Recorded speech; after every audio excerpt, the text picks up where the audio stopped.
So it's a Wednesday morning, and your enterprise architecture just suffered a totally catastrophic hardware failure. So the absolute worst case scenario. Right, just a total meltdown. But, you're an IT professional, so you don't panic. You just calmly restore the entire deployment using a full system backup that you took on Sunday night.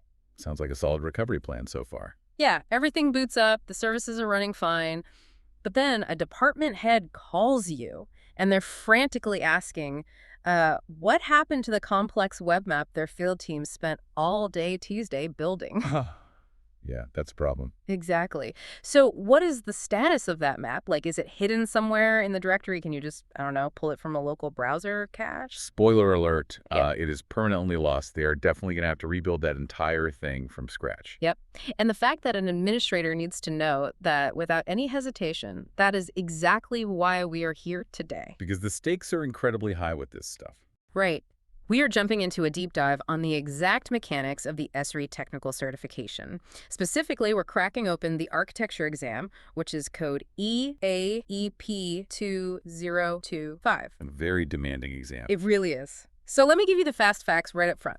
This is a rigorous scenario-based exam administered entirely in English, and you have exactly 1 hour and 45 minutes. So that's 105 minutes total. Exactly. 105 minutes to navigate 75 complex architectural dilemmas. Oh, Okay, let's unpack this. We're going to read 10 actual practice questions and all their options aloud, one by one. and what's fascinating here is that these questions aren't just, random trivia. They represent the actual real-world architectural decisions required to keep these enterprise systems running smoothly. Exactly. So before users can even log in, the underlying architecture just has to be bulletproof. Which brings us to question 1 about high availability. Or HA, as we usually call it. Right, HA. So here's the question. An administrator is designing a highly available enterprise portal. To ensure uninterrupted access to user content, if the primary machine fails, how must the content directory be configured? So we're talking about keeping the lights on when things go wrong. Yep. And here are the 4 options. Option A, placing it on a highly available file server accessible by both machines. Option B, duplicating the directory locally on both the primary and standby nodes. Both very common approaches in general IT. True. Option C is storing it directly within the relational database, and option D is hosting it on a dedicated web server in the perimeter network. Well, option A is the only correct answer here. Both your primary and your standby machines absolutely must access the exact same highly available file server. Because otherwise they get out of sync, right? Exactly. If you go with option B and just duplicate it locally, that totally defeats the purpose of shared storage. You end up with a split-brain scenario where one machine has files the other doesn't even know about. Oh, I like to think of it like 2 chefs working together. Option A is like both chefs needing access to the exact same shared pantry. That's a great way to put it. Because option B would be like giving them 2 completely separate pantries. Eventually, one chef runs out of salt and the ingredients just get totally out of sync. Right. And as for option C, storing it in a relational database, that's just the wrong storage type. You don't put file-based items and map caches into a relational database. It'll just choke. And option D, the dedicated web server in the perimeter network. That's just throwing a network security concept at a storage problem. It doesn't actually solve the shared directory need at all. Makes sense. Okay, let's move to question 7, which jumps into load balancing in sessions. Here's the prompt. Lay it on me. A deployment uses a load balancer to route external traffic to 2 internal web adapters. External users report intermittent errors when trying to load large web maps. Okay, intermittent errors are always tricky. Yeah. The prompt says, the administrator determines that the users are losing their session state during the connection. What must be configured on the load balancer to fix this? So we need to fix the session loss. Right. Option A, round-robin traffic distribution. Option B, automatic failover routing. Option C, sticky sessions. Or option D, secure certificate offloading. So the correct fix here is option C, sticky sessions. Sticky sessions. Yeah, because it ensures that all the requests from a specific user go back to the exact same backend server that actually remembers their session state in its memory. Wait, really? Because round robin, option A, that sounds like the fairest way to distribute traffic? Like, everyone gets an equal term? It is fair, but that fairness is exactly the problem here. But are you saying fairness actually breaks the map loading? Yes, Because if round robin sends your first click to server 1, it builds your session, but then your next click gets sent to server 2, which has literally no memory of you. Oh, wow. So the new server just drops the connection. Exactly. Yeah. That's why option A causes the problem.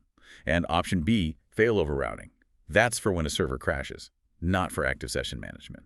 And option D, the certificate offloading. That's purely a security feature. Decrypting SSL traffic doesn't fix a broken session state. Okay, that makes perfect sense. So once the system is stable and routing correctly, the next step is actually getting users into the system. Right, identity and access. Which brings us to question 2 about enterprise identity providers. Here's the scenario. An organization configures their enterprise portal to use their internal enterprise identity provider for single sign-on. Single sign-on, or SSO. Very standard. Right. Users report they can log in successfully, but their email addresses and department names are not appearing in their portal profiles. What is the most likely cause? The missing profile data. Yeah. Option A, the portal cannot communicate with the internal identity provider. Option B, the user attribute mapping was not configured during the initial setup. Okay, keep going. Option C, the default internal user accounts conflict with the enterprise accounts. Or option D, the identity provider does not support sending user profiles. So the right answer is option B. The user attribute mapping was simply not configured. So it's just a configuration oversight. Exactly. This raises an important question about the difference between just authenticating a user's identity and actually populating their working profile. Because the prompt said they logged in successfully. Right. SSO validates the identity perfectly. But without explicit attribute mapping, the portal doesn't know how to import the email or the department details. So that automatically rules out option A. I mean, if they couldn't communicate at all, the login would just fail entirely. Precisely. And option C is wrong because account conflicts wouldn't just selectively hide email addresses. They'd block access. And option D. IDPs fundamentally do support sending profiles. That's a core part of the SAML protocol. Got it. Okay, so now they are logged in and they need to share data. Let's look at question 3 on distributed collaboration. This is where things get really dynamic. Yeah. 2 separate organizations have established a distributed collaboration. Organization 1 shares a feature layer with Organization 2. Okay, 2 different environments. Right. Organization 2 needs to allow their field workers to edit this layer and have the changes automatically synchronized back to Organization 1. How must the data be shared in the collaboration workspace? The key word there is automatically synchronize. Yep. Option A as a static snapshot updated daily. Option B as a view-only referenced item. Option C as a copied item with bidirectional synchronization enabled. Or option D as an exported spatial file downloaded manually. Well, if you need edits to flow both ways automatically, option C is the only answer. Copied item with bidirectional synchronization. Yes. That is the only mechanism that allows edits in either environment to replicate back and forth seamlessly. Because if you look at the other option, option A, a static daily snapshot, that just overwrites the data, right? It does. It doesn't sync edits. It just crushes whatever the field workers did that day. Yeah. And option B, a view-only item, well, field workers literally cannot edit it. So that fails the prompt. Exactly. And option D, manual downloads, that completely lacks any automation. It's like option C is working simultaneously in a live cloud document. That's a really good analogy. And the incorrect options are basically like emailing a static PDF back and forth. You just can't collaborate that way. Not effectively, anyway. Okay, so users are in, they are collaborating. Now they are going to push the system to its absolute limits with heavy processing. Performance tuning time. Yes, theme 3. Question 4 is all about geoprocessing timeouts. Here is the scenario. Let's hear it. A specialized geoprocessing service is heavily utilized during business hours and frequently causes timeouts for end users. Timeouts are the worst. Yeah. The administrator observes that the server machine has plenty of available memory and processing power.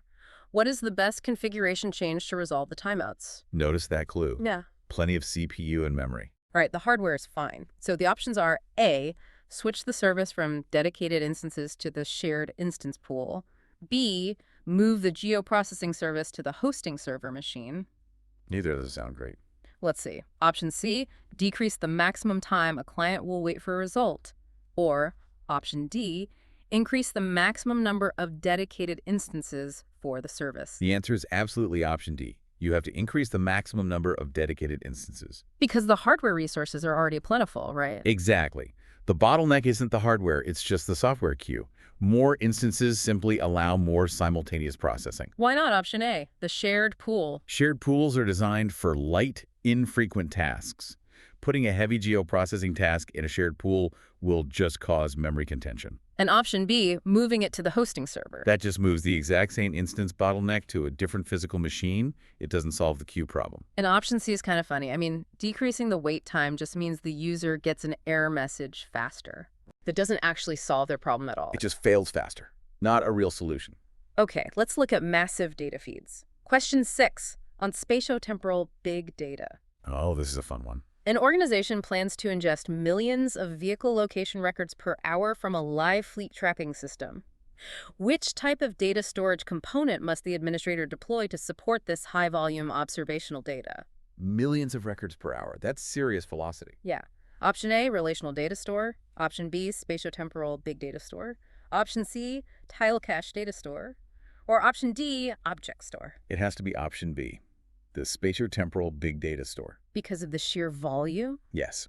It is specifically engineered from the ground up for high-velocity, high-volume observational streaming data. Like live fleet tracking. Exactly. Option A, a standard relational store, it just can't handle streaming at that scale. The database locks will just freeze the whole system up. Makes sense. And option C, the tile cache. That's just for rendering map images quickly, not for storing raw live coordinate data. And an object store, option D, that's just for files, right? Yeah, object stores are for things like documents or images, not live observational records. Okay, so with all this high-volume data, things will inevitably break. Which brings us to theme 4. How do administrators find out what went wrong? Troubleshooting, my favorite part. Question 5 is about server logging. An administrator is investigating why a specific map service is failing to draw. To gather the most detailed internal execution steps of the service to help identify the root cause, how should the administrator configure the server logs? Most detailed internal execution steps. That's the key phrase. Option A, set the log level to the most detailed troubleshooting mode. Option B, filter the legs to show only critical failure messages. Okay. Option C, export the current log to a spreadsheet for analysis. Or option D, restart the server service to generate a new crash report. Well, the prompt basically gives it away. Option A is the correct choice. The most detailed troubleshooting mode. Yes, because that mode captures exactly what is needed. It captures every single service execution step, the warnings, errors, and all the internal communication details. Why not option B? I mean, filtering for critical failures sounds like it would cut through the noise. It does, but it hides the context. Filtering for just the critical crash hides all the internal steps that led up to the crash. You need to see what happened right before it died. Oh, that makes total sense. And option C, exporting to a spreadsheet. Exporting doesn't change the detail level of the data itself. If your log level is low, exporting a low-level log to Excel doesn't magically give you more details. Right. And option D, restarting to get a crash report. A crash report just tells you the service stopped. It doesn't trace the step-by-step execution failure of the map draw process. Got it. Let's move to question 10. This is about internal network connectivity. Another classic troubleshooting scenario. The enterprise portal is functioning normally, but users are unable to publish new hosted feature layers. The server logs indicate it cannot communicate with the managed database. Okay, communication failure. Which underlying issue is the most likely cause? Option A, the portal license has expired. Option B, the server machine ran out of storage space. Option C, a network firewall is blocking the internal communication ports between the server and the data store. Or option D, the web adapter has lost its connection to the identity provider. I would zero right in on option C. A network firewall is blocking internal communication ports. Because publishing requires that constant communication. Exactly. Publishing requires a direct connection from the server to the database. If a firewall blocks those specific ports, the server just can't talk to the data store. So how do we eliminate the other options so fast? Based on the clues in the prompt explicitly says the portal is functioning normally. Oh. So if the portal is normal, option A, the license, and option D, the IDP connection, those are totally fine.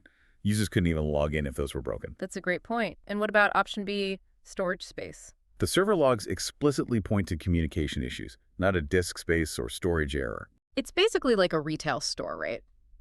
The front door is wide open for customers. That's the portal. But the internal door to the stockroom is just padlocked. That is exactly it. The firewall is the padlock on the stockroom door. Okay, so troubleshooting day-to-day bugs is one thing, but maintaining a system over years requires mastering systemic upgrades and surviving total disasters. The big picture life cycle. Yes. Theme 5.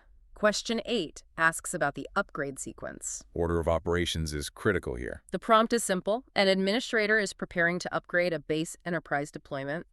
What is the correct sequence to upgrade the individual software components? They give you 4 different orders. Yeah, it's a mix. Option A, data store, then portal, then web adapters, then server. Option B, web adapters, then portal, then server, then data store. Option C, server, then data store, then web adapters, then portal. And option D, portal, then web adapters, then server, then data store. The only valid path is option D, portal, then web adapters, then server, then data store. Starting at the portal. Yes. The portal manages the entire system. It holds the federation relationships. It's the brain.